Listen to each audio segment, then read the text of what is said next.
బిర్తుమ్ district కలకత్తాకు 218 కిలోమీటర్లు north వెస్ట్లో కల శాంతినికేతన్. రవీంద్రనాథ ఠాగూర్ 1921లో శాంతినికేతన్లో ప్రశాంతమైన స్థావరాన్ని నెలకొల్పడం అతని లక్ష్యం. సాంప్రదాయ భారతీయ గురుకుల బోధనా విధానాన్ని అనుసరించే ఒక సంస్థను స్థాపించడం, అక్కడ గురువులు తమ శిష్యులకు నీడనిచ్చే చెట్ల క్రింద గడ్డిపై కూర్చుని బోధిస్తారు.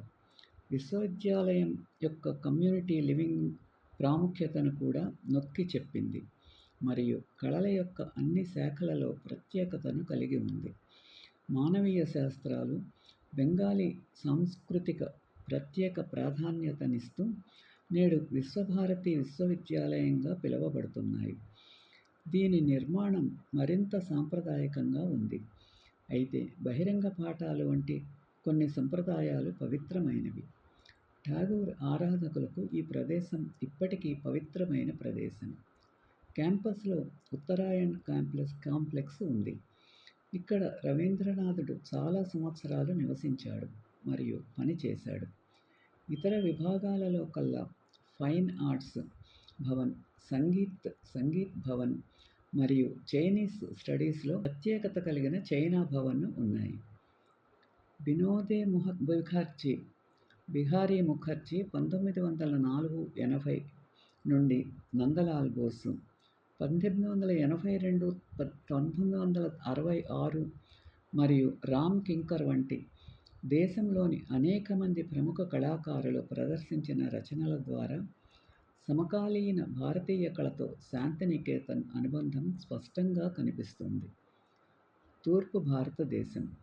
బైజ్ 1910–80 విచిత్ర మ్యూజియంలో కవి జీవితం నుండి జ్ఞాపకాలు ఉన్నాయి. అతని చిత్రాలతో సహా అతను తన వ్రాతపూర్వక పని యొక్క అంచులలో చేసిన స్కెచ్ల నుండి అభివృద్ధి చేయబడింది.